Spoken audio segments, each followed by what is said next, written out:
Hey, welcome back to Real People, Real Life. Hey, in Wichita, America. There we go. Was All that right. Kansas? Both. It's both. Was I supposed to be in on that? You want to do it again? No. On a count of three. No. I was going to say, we can do it again if you want to do it. You're good, bud. Hey, we got Bub Love back here. It's about time you came back to see us. It's been a little bit. Happy to be back. And we wanted to find out, all the things that are up with Bub lately. Man, I hear you got like 20 plus projects going right now. Whoa. 23. 23? Is it really? No. Okay. I was going to say. We got the store still. We just did the back to school backpack giveaway at the Boys and Girls Club. We did over 500 backpacks. Wow. How in the world did you?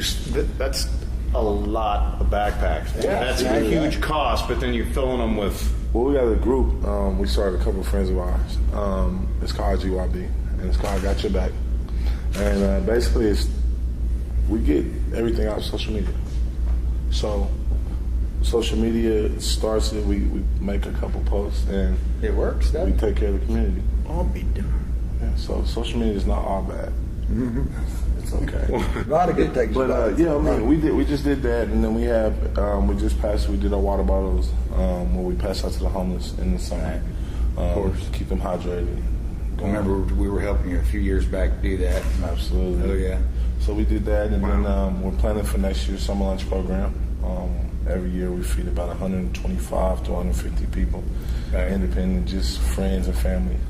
We'll go out in the community and we deliver them actually. Okay, so things have kind of settled down in that respect, because I do remember before that I don't know if it was the city officials or Well, that was the ordinances. Right. That was the homeless thing we were trying to do that you're speaking of. We tried to do a shelter for the homeless. Right. And the city wasn't too happy about a whole bunch of homeless people in one area. Right. In the community, even though it was our property. But so they kind of stopped it. The fire department was for it. They were and then we had the police tell us it wasn't a smart thing to do on our property. So Of course they're going to say that. Yeah, so we slowed that down, and they slowed that down, and then we just started on other projects. So right now we're just working on the other. But things. you still got a helping hand in with helping the homeless and feeding the Absolutely. homeless. So we and still stuff feed. like We that. still have feed. This winter we went around. We gave out covers, socks, care bags, and stuff like that. So since we weren't able to house them, we went and found shelters for them to go to, and while they were out there, we tried to find tents and stuff like that. So if they needed to pitch a tent, they weren't just laying under cardboard and stuff like that. Right. So that's the main thing we've been doing. And then we have the new store in Riverside, which is 824 West 13th, Cloud 9. And we make handmade candles. My mother started it a long time ago when she was sick. It was like a therapy thing for her. And she didn't think it would work as a business. I always told her how much people love them. I like making candles People too. love candles. Yes. Keith. And I remember going down to your shop and seeing all the candles you make back there. And Bub's been there. Yeah, I remember the He's candles. got some. Really He's good like, candles. yeah. Really good candles. Yeah, we try to fill the void wherever we can, anywhere the community needs us, anywhere we feel like we can help or we have the resources to help. That's kind of what we do. So there's no ever set agenda of what we're doing or nothing like that. It's probably changing all the time, isn't it? Every day. And everybody that works with me or around me or family, girls, anything, they hate it. Because it's like my life is like, it never has a schedule. Someone could call today, right now, and say, we need help with this nonprofit, and then we're all the way to it. And then I coach every year, Little League football. So That's heating up now, then, isn't it? yeah, it is actually. We have a tournament tomorrow, and some of the top teams in the country coming down. A couple from Oklahoma. So we're excited to see where our boys are at this year. Now, is this football? Football. Okay. I coach basketball too. I figured. Yeah, I coach football, basketball. It's kind of in your blood. Undefeated back-to-back, so Yeah. we're trying to keep that going, But the main thing is really, working on documentary and stuff like that, thinking about ways of being able to help. Just everything is like 30, like you said, 20, 30 things. It's like never get a break. Always. Probably sleep like 3 or 4 hours a day, if that. Some days we go without, trying to be like Roddy. So. Yeah, not anymore. Not so much anymore. Weeks at a time. Yeah. I wish. Once you hit that, it's kind of like an age barrier to where it's like, all right, I put in my dues. Yeah. Yeah, but I try to sleep more. But, I mean, all the stuff that you're doing, I mean, how do you, so you're getting the donations on like social media. how do you find who needs this stuff? How do you put all this stuff together? Is it you? How do you put the volunteers of people together in order to? Because that's a lot of work, man. To be honest, stuff just falls in place. I couldn't explain. I couldn't say that I'm great at anything, but I just work hard. So Of course. if I don't know how it happens, honestly, I couldn't tell you exactly the formula. Like if somebody told me, "Come show me how to do it," just live. Exactly. And do what you can while you're living. I mean, it's It's almost like you have somebody working through you. my grandma. Exactly. You know, that's what, my grandpa and grandma, they did it for years. Homeless shelters, battered women, drug abuse, stuff like that. Like, they just, I don't know, maybe it's just something that it's bigger than me. I honestly feel. So Because, your grandmother helped in those organizations, is what well, you're saying? no, Or just. she was in. Created it. Yeah, she created it just by the way she raised us. Right. Honestly, I mean, because she did it for years, just not with organizations or nothing, just having 40 kids at the house. You know what I mean? It's kind of like a rescue. I remember those neighborhood mothers. Yeah. All the other mothers had to work, and then it's like, okay, if the parents come home and you weren't there, they knew where you was at. And I know we don't have enough time in this segment, but on the next segment, I'll tell you some stuff that I found out in doing this documentary on Rudy and on your grandfather that you may or may not know. I'm sure you know, but Sure I I found out some stuff that, like, Sure I don't. but it's probably going to become its own documentary that you might want to have something to do with it. But when you're going back to this, your grandfather, Robert, Bob, also started a homeless shelter, too. Absolutely. And we used to hear stories about it, but we were too young to know. I mean, I wasn't alive. Yeah, at that time. But I mean, we used to hear stories all the time. Like, Grandpa would be the guy that drove down the highway, and he would see a guy on the side of the road, not a little woman or nothing like that, just anybody. Right. And he would be the first to pull over. And so I always thought about that, like, why did he do that? What was the point of that? Because, my grandma always told us to help whoever we could help, And it wasn't, she never said it as like to get a reward or you would be blessed back. It's just something that you're supposed to do. If you're able to help. And so that's kind of what we do. Just like the lunch program, the lunch program really started in a weird way. I had a bunch of kids coming in my store all the time asking for free candy. And I would give it to them. I would keep giving it to them. And then one day I was like, y'all hungry. Y'all don't want any candy. Exactly. And they're like, yeah, I said, y'all want to order a pizza or something? So I ordered pizza for a couple of days. And I'm like, whoa, this is going to get expensive. Yeah. I'm like, I don't know if I could. The store wasn't doing too well at the time. So I was like, I got to find a way. So I asked them, like, I want some food. They got pizza and stuff like that.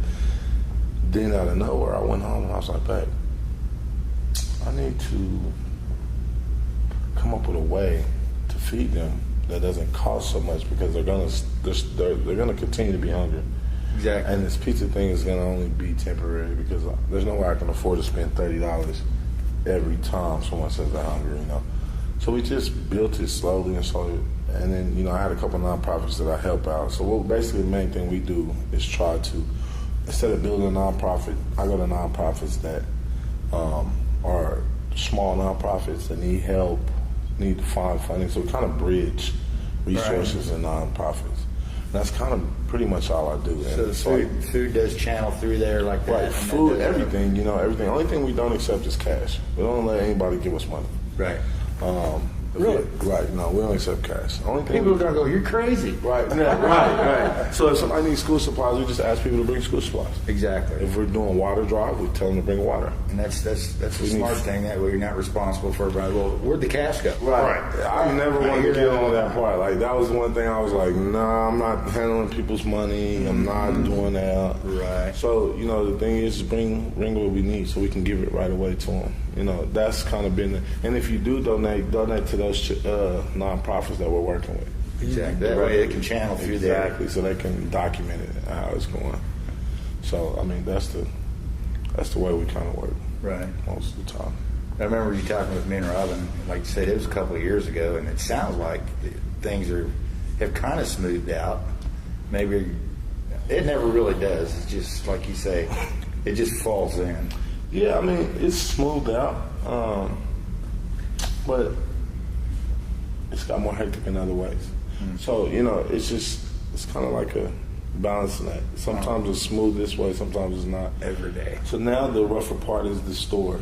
I spend so much time away from my store, I don't really get the time to put in the right advertising or promotion and stuff like that because I'm always doing another event. So the store suffers all the time from that, which is okay with me at times. But then you think about it, the less you make, the less you can help. Yeah. So that's kind of what the more hectic part now is, just getting back on to letting more people know about the store and get them in there, because essentially what we do is we make money from the store. My account calls me all the time like, hello. Yeah.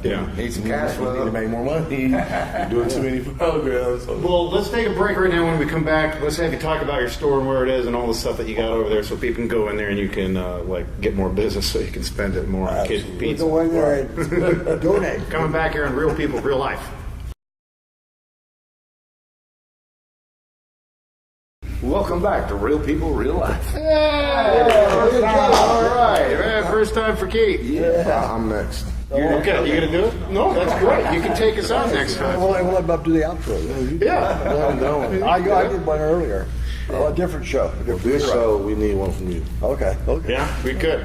So, okay, let's talk about your store a little bit. They're over there at 13th and Woodland. At Woodland, yeah. It's on the corner. It's actually right across, like, at a corner from the Riverside Cafe, which is a really popular eating place in Riverside. So, and there's some other cool shops over there too. A lot of cool shops. Actually, right down the street was just voted the coolest corner in Wichita. I have a couple buddies. I didn't see that. Yeah, it's called Our Coffee House. Oh yeah.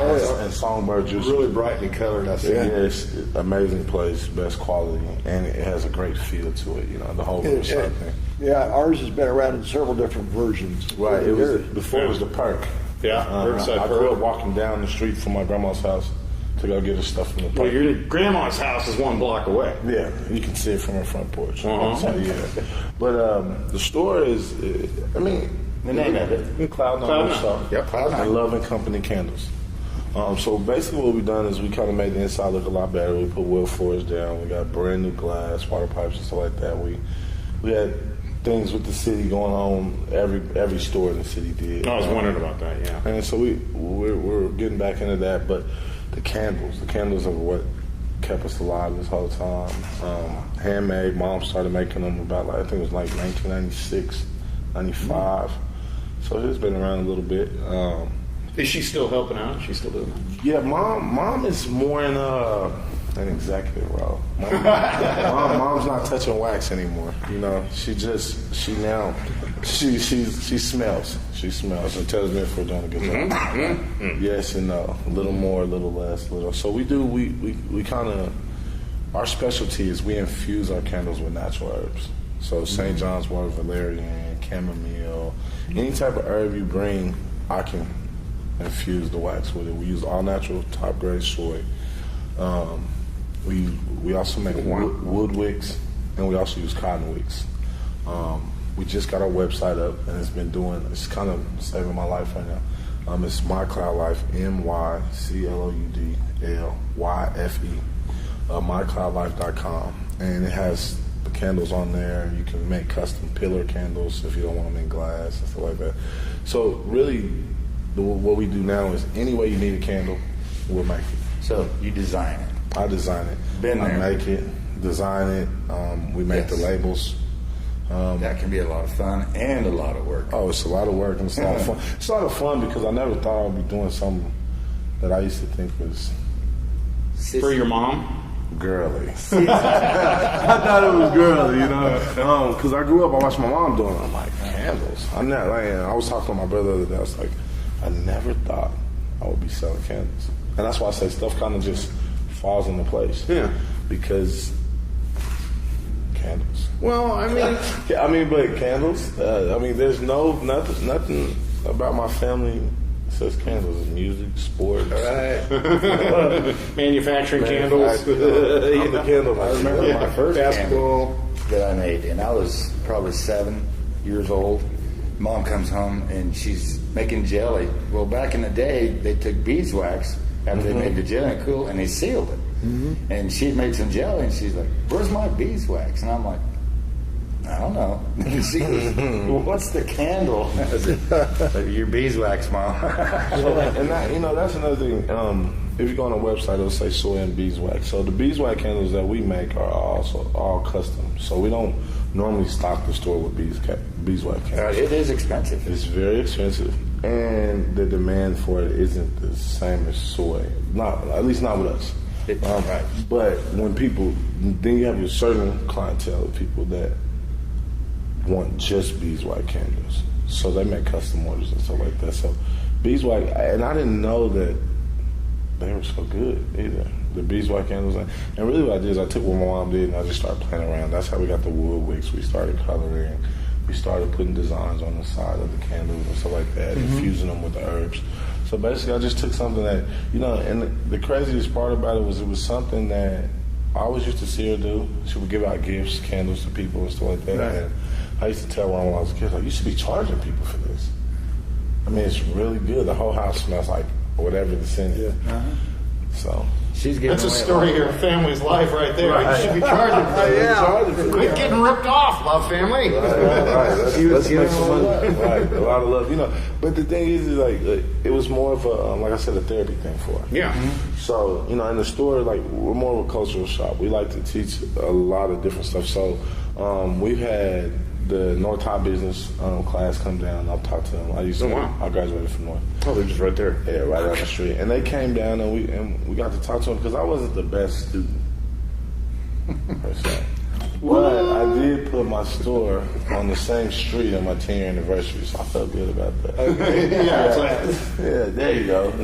But no, I mean, it's like we do a lot of GD prep programs. We do a lot of mentoring type things too. Right. And the candles actually has been something I've been able to show people that, sometimes you can make a living with your hands still. Like, it's kind of like an unthought of thing now. Like, oh, you can actually have a job using your hands. It's an art. Yeah, it is an art. Right. But it takes a lot of time, and it takes a lot of time and stuff. But the candle store has opened up a lot of different things that I didn't know it would, and that's why I say everything just keeps dropping in place. From making the candles, I get a lot of wholesale orders around the country for other stuff like the pipes and other stuff like that. They're like, wow, you make candles? I need those, now I need this. Will you come teach me how to make this, or would you come show me how to make that? So, I mean, we do candle classes and stuff like that too. So it's not just something that we do. We show people how to make them at home and wax melt that they can put on their burners and stuff like that. Exactly. Now, you brought up a couple times wood wicks. Is that a wood wick? A wick made out of wood or something? What is it? No, I don't know that Ours much is about made with cedar. That cedar. probably smells pretty Amazing. good too. It smells amazing. But it's just like the cotton wick. It's just wood. You just set the wood on fire, it burns just as good as the cotton, if not better. It has a crackling. It does. Noise to it. It sounds like a fireplace, how it sounds. And it's real calming. And it melts the wax. And a little faster than cotton. Yeah. But it's a lot better quality, I think. It is. Me personally. But the candles are something that have saved us, Roddy. Well, that's awesome because, like, after the whole glass thing with Wichita, it affected a lot of businesses, ridiculously, in my opinion. Well, we went a month with like 2 customers after that. Wow. So, it was something that it was a big effect on us. A lot of glass blowers moved out of town too. They couldn't feed their kids, they couldn't feed their families, and these are guys that literally are making beautiful pieces of art. I mean, and not only do they make pipes, they made vases, they made other things that went to other industries here. I mean, in Wichita, we started losing them because of. I knew a few of those that were. I mean, they were amazing. They were nice people. They worked hard. They were always in there blowing glass. Right, and then that gets cut away. That was their love. And they were actually, priced pretty well to where they could, they could probably make a decent living, I would think. A decent living, a good living. The better ones make great living. The not so good ones pay the bills. But it was a good market. A lot of people don't realize how much talent we have in Wichita. That is. I travel everywhere. I'm like a couple weeks ago, I think I went to like 18 states in 5 weeks. Just checking out friends' stores, doing wholesale orders, and doing a little market research. and just noticing how much talent we have here, from glass blowers to musicians to things like that. We just, some way we've got to continue to promote that. We have to fuel the rest of the United States. Come on. You know, and that's exactly what it is. You know what the problem is with how much talent we have in Wichita? A lot of it leaves. We don't keep it here. And that's one of the things like this right here, Blackbird Studios. Right. You know what this is? This is John McBride. Okay. He and his wife Martina left Wichita to go to Nashville, and now they're Blackbird Studios in Nashville. When I was in there, let's see, with Rudy, with your uncle, we go walk in the studio, and there's this guy named Jared Neiman, who opened for Kenny Chesney at Arrowhead last year, who was from Harper, Kansas. Yes. He's in this studio, and John McBride of the McBride Electric family is like, hey, we go over here. Shakira's over here recording, and in this studio over here is Shania Twain.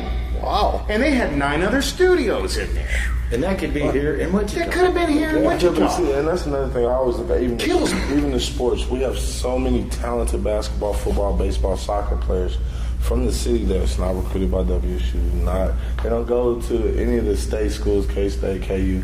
They leave. It's like the Brown Boys. And I tell you what, and that's gonna lead me into the same story I was going to tell you before. So we're going to take a break real quick and come back, and then I'm going to give Bub some additional information on his family. He may or may not know, but I don't. We'll see. Coming up here next on Real People, Real Life.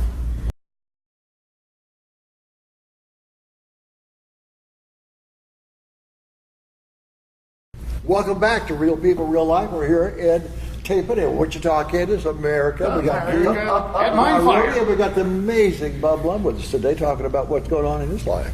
Okay, Bob, so you were talking about how that we export a lot of our sports people, musicians, talented people. Absolutely. It's like seriously, there's like a brain drain going on in Wichita. If we could look at Oklahoma City, they used to be the same size as Wichita when I was in high school, and now they have an NBA team, right? And they've got big skyscrapers going up and all this stuff, and their economy is booming. Yeah. And so this is happening, all over the country outside of Kansas, and we're like losing people.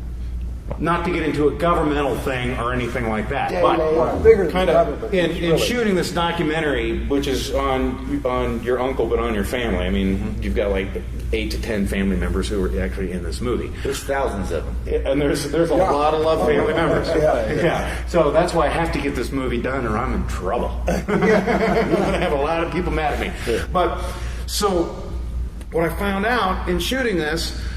Which is, I think, probably going to be another documentary all in itself, which is just going to be totally focused on Wichita, is there's this neighborhood growing up where the Love family grew up, so your grandma and grandpa, and also within this neighborhood was the Antoine Carr family. Was it like hydraulic or something like that? Yeah, right over there. Like way before 8th, 13th, way before your time. We're talking when they were in high school and growing up. It was the Barry Sanders family. It was Levanta Williams family. Right. Carla Burns. It was Talented Street. The Love family. It was insane, and all this talent. Oh, I left somebody out. Lynette Woodard. Okay. Super Talented Street. It was absolutely insane. And like you were talking about how, your grandma always had 40 kids over all the time. These were the kids that were over there all the time. Can you imagine? And they were all, and Rudy and Bob and your mom, and they were kind of the older kids in there. And everybody was in a way not competing with each other, but trying to compete to see who would make. They were all lifting each other up. And look what they did. Lynette Woodard, KU basketball, couple Olympic medals. If it weren't for Lynette Woodard, greatest female basketball player of all time. First female Harlem Globetrotter. And if it really weren't for Lynette Woodard, in my opinion, there wouldn't be a WNBA. There might have been, but it was because Lynette Woodard was so good they had to put her on the Harlem Globetrotters. Right. There was, and then eventually towards the end of her career, they finally started the WNBA. Right. Barry Sanders, greatest running back of all time, retired way too soon, and he retired because he was like 60 yards shy of James Brown, his hero's all-time rushing record. Antoine Carr was in the NBA. Who's that? Jim Brown. Jim Brown. That's what I say. James Brown. Oh, James Brown. was trying to get your brother or your uncle Rudy to go on tour with you. Right. And Rudy stayed here because he didn't want to leave his family. Yeah, I mean, he's a good guy. I'm telling He's a you. really, really good Oh guy. man, I'm telling you. I don't know. And I want to make this documentary on all these interviews I've shot with these people called the Neighborhood, because it's I don't know if you can find another neighborhood anywhere in the country that had that type of incredible talent. It would probably be a really hard thing. I think one thing that you look at from that situation and just hearing stories growing up is just the village mindset. Exactly. The village mindset for them was that everybody was held accountable everywhere. Whether you're at this end of the street, whether you're at that end of the street. And I know I'm a lot younger, but that's how it was growing up with my mom. And mine too. anybody could get you in trouble. Anybody could whoop you. You get yourself in Anybody could whoop you. You know, so, I mean, I feel like, it was a cooperative group training there going on. It was a village, village raised. And it was strange back in the day because if you messed up in someone's house, they had to have permission to get your butt whooped. Yeah. By that grown up. Yeah. It wasn't just mom and dad. Right, and grandma, grandma and grandpa, if a lot of people that don't know, a lot of people that do, they know that they set standards. And these standards will be met one way or another. And that went for everybody, not just us. My friends used to come over like, man, I thought your grandma would be a little easier on me because I'm your friend. Wrong house. I thought she'd be easier on me because I was Rudy and Bob's friend. Right. That means your standards just went up higher. Exactly. I expect more of you, so, that street, that would be a great documentary, actually. So much of it we already have filmed for this documentary that can just easily go. Ding. I think back then too, though, a lot of people were really supportive of each other. Even though it was a competition, people had the best thoughts and wishes for the next person. They wanted other people to succeed because people know that a group of successful people breeds more successful people. And just one successful person wouldn't have done. Just imagine if they wouldn't have worked together. A couple of those stories might not have turned out that way. Right. But the fact that they did, everybody either semi-successful or uber successful, from that just working together. So I think that's a big part of that. Back then when they didn't have much either. So Right now, you had a pool of resources. It's more of an individual effort. Right. Or, it's like, Which okay, makes leave it me alone, harder. I'm going It makes it a lot harder. Well, but look at what you're doing now. You're doing the same thing. Almost. No, I'm not. I don't. I mean, it may not be just a neighborhood, but you're 500 backpacks. But you're keeping And it that was good like, together. but that's the thing, though. That was a group thing. It wasn't like I got the 500. That's what I'm saying. Right? Yeah, but it was a group thing, and I think that's the biggest point. Like everything that we do at the store or through the community groups or whatnot, it's always a group effort. Like a lot of times people are like, Bub, you did an amazing thing. I'm like, man, bro, it's so much that went into that. It wasn't me. It was this lady that came by at 2 with a pack of this. It was a lady at 3 that came with this. My mom sacrificed because she volunteered some of her time for this. A friend came over with, I had a kid come in and say, I don't have much to donate. He said, but I got out of college last year. I graduated. I still haven't found a job. He said, but I have a couple school supplies left that I never used. He said, would you guys be willing to take that? I said, man, thank you. He said, I know it's not anything. I'm telling you, that's a lot. You don't realize just that one pack of paper is going to a kid that had no pack of paper. Exactly. So, I mean, it's the group thing. And that's why I think that's what we learned.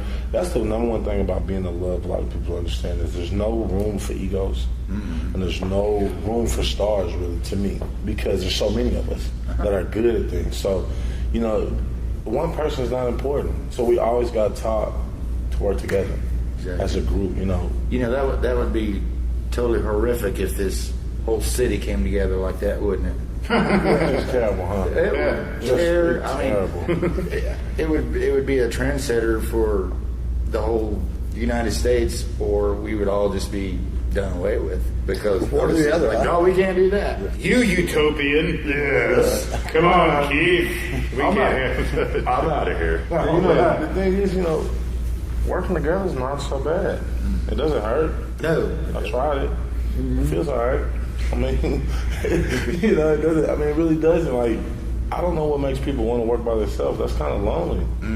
You know, it's fun. Like, some of the best feelings in the world come of group achievements. That's why I love coaching football.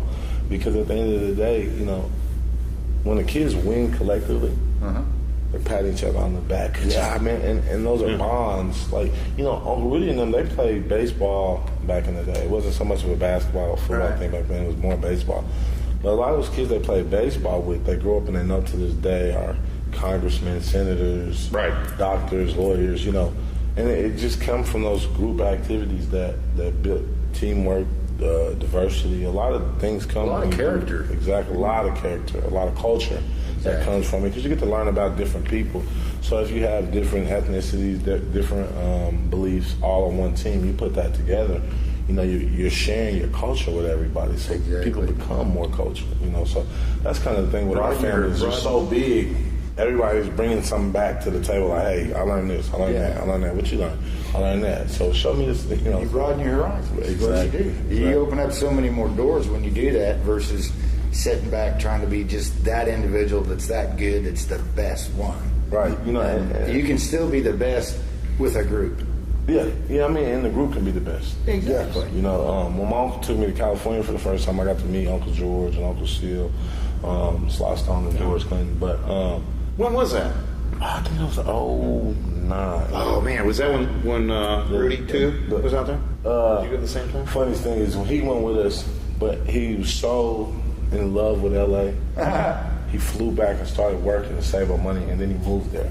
Yeah. Okay. Like, he was supposed to stay there and hang out with us, do what we were doing. We were doing the whole Jay-Z thing, but he flew back. He's like, nope, I don't want to do it. I got to go save up money so I can move here. This is the most amazing place in the world. And that's how you feel. You know, most of our family goes to LA.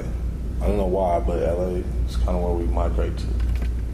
Well, your mother, aunts, and uncles spent a lot of time out there. A lot of time. My dad always told me stories when they lived with Uncle Phil, and they had a condo in the mountain, and they wake up in the front room, the clouds would just be sitting in the front room. Like, man, we got to get to that. That's a good goal. We're going to come back here in a second with more tales from Bub Love. Find out some more stuff that he's doing here, Real People, Real Life.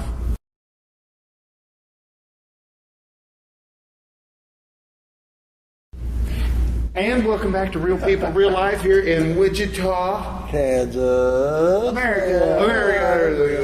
We got it. Get to it. America.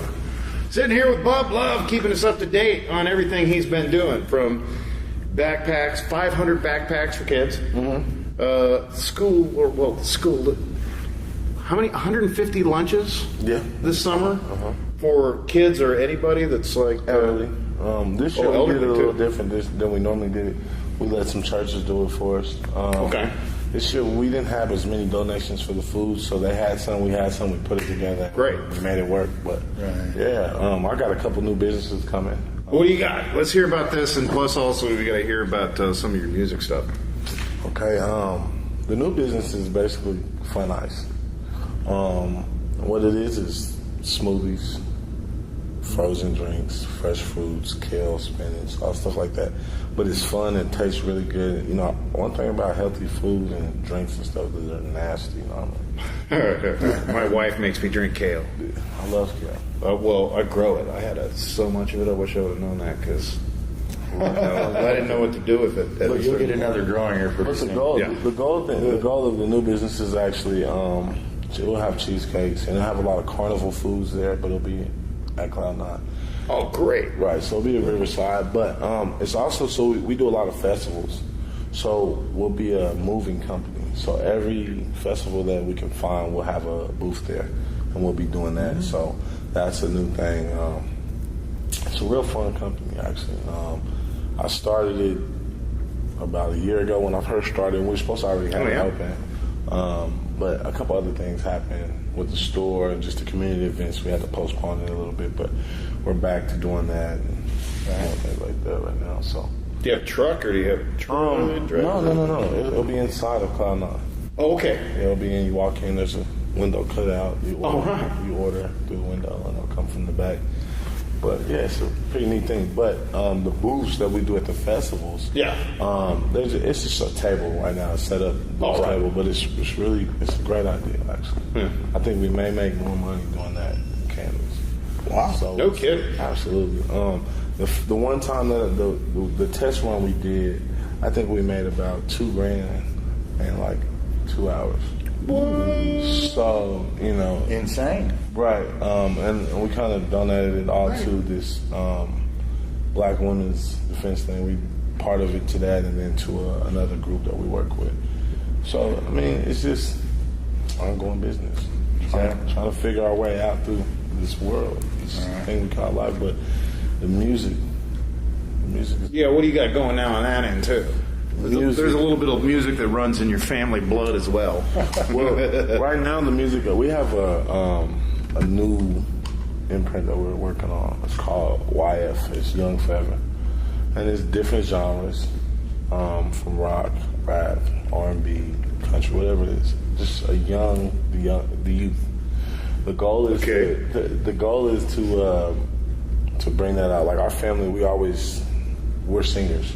Most of our family is singers, and musicians. My dad's a guitarist, and my mom's a backup singer. So this new movement is just helping young people in this area get their music out. Right. Showing them some of the things that I learned living in this family. The long lessons, the long nights of music industry stuff. Oh, man. Music industry. Like, that's something that kind of took me away from music a little. I used to do music a lot myself. Yeah. But I got more into the managing and production and executive producing part of it because that's an important part of music. A lot of people only hear the songs, but they don't know about all the people like behind the scenes doing the documentaries or the people making the marketing and advertising and the publishing and all these type of things that I've learned, and obviously Yes, well, you should. That's a good lesson to learn. Is to make sure people are paying you. Yeah. Make sure you're getting money. So I have a couple new artists that I'll be working with around here. Just trying to give them that Love family experience. Knowledge. Jumpstart. The crazy thing is we learned a lot through trial and error. A couple $100 million errors. A couple $100 million errors. So, that's being nice. That's being nice. But it's just to show people to do business the correct way. And that's another advocate of the art. That's the thing that we do. Just as in, we have a place inside of Cloud9 that's open called the Creation Station. And is that you too? Yes. Because I drive by there all the time. I got friends over there. Well, no, that was on Waco. That was the one which you're talking about. Okay. Well, the one we're building is with a lady by the name of Crystal Moody. Crystal, she's a friend of the show. She's been on before. Crystal Moody. And she does a lot of art. She does a lot of arts and crafts. But what we're trying to be able to do is make it to where families can bring their kids in to different... and we're taking the glass online to open up the store to a more cultural shop. So the glass here soon will phase it out of the store and into an online gallery, so where you can go through and on your iPad inside the store and you can order and they'll just come from the back. But the inside of the store will go back to, like I was saying earlier, a more cultural store where we can advocate the arts. You know what I mean? So that's the biggest thing, is showing people, helping them with their crafts and stuff like that, promoting it, doing it the proper way, the paperwork behind it. And do you do consignment? Will you do consignment at that point? Well, we did consignment. We've always done consignment. This place will be more of a partnership, like a collective. Gotcha. So it'll be teamwork. It won't necessarily just be consignment. It'll be a place where local artists are able to go in and work. Hang their stuff in the store. Kids will be able to come do classes. So it'll be a lot of different things. And me and Crystal, we just, this Sunday, we actually start building. How many kids do you have?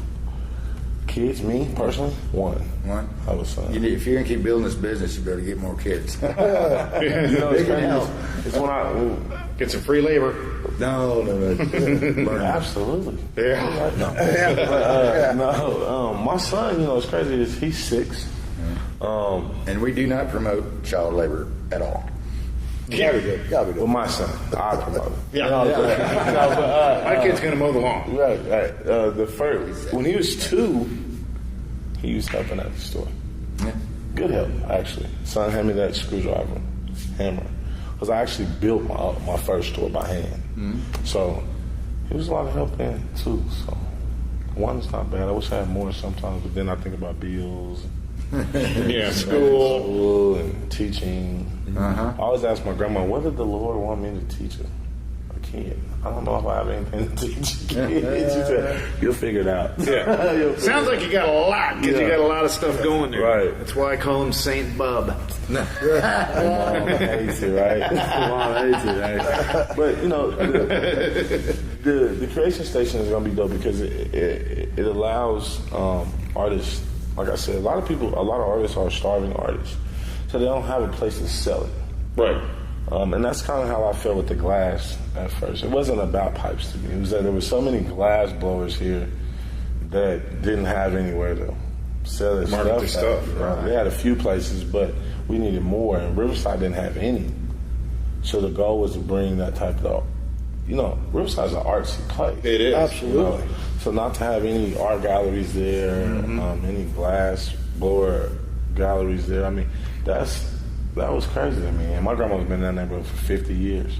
And me growing up over there, I never seen stuff like that. So I was like, well, why not? Mm-hmm. We can definitely do this. So, I mean, everything's always changing over and over again. So we never, like I said, we never get a set schedule. We never know what our agenda is. It changes daily, and with the Creation Station, the Fun Ice, Cloud9, the Love and Company candles, the lunch programs, we have the turkey drive coming up now for Thanksgiving. Every year we hand out hundreds of turkeys, sides, and stuffing, dressing, all that type of stuff every year. I'm so hungry. When are you starting the drive? September? Well, we're starting now. Now? 824 West 13, if you can bring whatever you canned goods. So you're starting it now, so we might as well promote it now. Yeah. 824 West 13th. Bring it out. box goods, canned goods, anything like that. Bring a frozen turkey?